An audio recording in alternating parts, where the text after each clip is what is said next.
Welcome to Nabadarpan YouTube channel. সকলকে স্বাগত জানাই নবদর্পণ ইউটিউব চ্যানেলে। ফ্রেন্ডস, এখনও পর্যন্ত যারা আমাদের চ্যানেলটি সাবস্ক্রাইব করেননি, প্রত্যেকের কাছে রিকোয়েস্ট, আমাদের চ্যানেলটি সাবস্ক্রাইব করে আমাদের পাশে থাকবেন, আমাদের সাপোর্ট করবেন, আমাদেরকে এগিয়ে যেতে সাহায্য করবেন।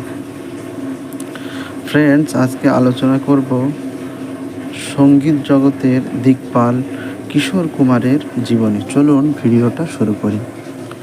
কিশোর কুমার ছিলেন ভারতীয় গায়ক, গীতিকার, সুরকার, অভিনেতা, চলচ্চিত্র পরিচালক, চিত্রনাট্যকার এবং রেকর্ড প্রযোজক। সাধারণত তিনি ভারতীয় চলচ্চিত্র শিল্পের সর্বাধিক সফল এবং চলচ্চিত্রের সর্বশ্রেষ্ঠ নৈপথ্যের গায়ক হিসেবে বিবেচিত হন। কিশোর কুমারের 4 অদ্ভুত কাহিনী। কিশোর কুমার 4ই আগস্ট 4টার সময় জন্মগ্রহণ করেন এবং চতুর্থ সন্তান।